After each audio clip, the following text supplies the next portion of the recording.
Hello guys, for today's video, ayan, gagawa tayo ng unlimited Gmail account na hindi na kailangan ng phone number para sa OTP. Ayan po, punta lang tayo sa ating YouTube app. Ayan, tapos scroll down lang natin yung ating YouTube app. Ayan, tapos makita mo lang yung U sa baba, click mo lang yan, tapos ayan, mapupunta tayo dyan. Tapos, click mo lang yung switch account, then click mo lang yung plus. Ayan. Pag na-click mo na yung plus, ganito yung lalabas. Ayan. Ayan, pag na-click na natin yun, ganito yung lalabas. Ayan. Click mo lang po yung create an account. Tapos, for my personal use or for my business use. Ayan. Tapos, yung first name and then last name. Ayan po, at kapag nailagay nyo na, click na lang po yung next. Ayan, tapos ito na yung next, yung birth date, tsaka yung gender. Ayan.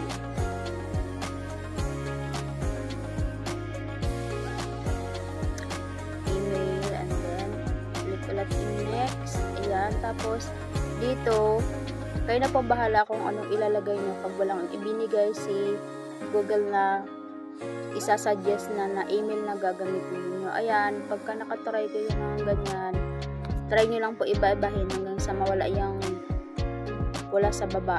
Ayan, dagdag tayo ng number, try natin. Ayaw pa rin. Dagdagan ulit, ibahin ulit natin yung number. Ayan, nagbigay na siya ng available na email na pwede natin gamitin. Kayo kung gusto nyo gamitin or try nyo gumawa ulit ng iba na gusto nyo. And then, lagay nyo ulit yung password, and then click nyo na ulit yung next. Ayan, nakagawa na tayo. Ayan, scroll down mo lang. Ayan, scroll down, tapos makikita mo yung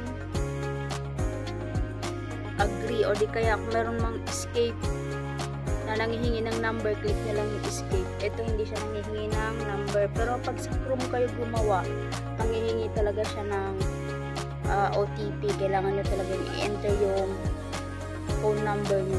Ayan, nakagawa na po tayo. Ayan, check natin yung ating nagawa. Ayan, nandyan na nakasama na siya. Nakalagay na sa pinaka-dulo. Ayan, pag ayaw lumabas, yan, try nyo lang po i-refresh. Ayan, makikita nyo na yan sa pinakababa nakalagay.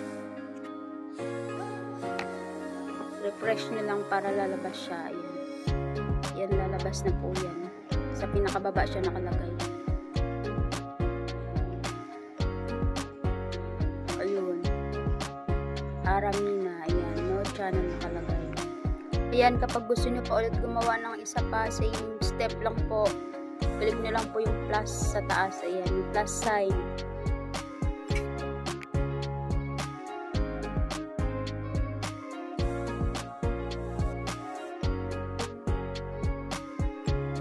Ayan, create account ulit. Ayan, for my personal use or for work or business. Ayan, first name, then last name, then next.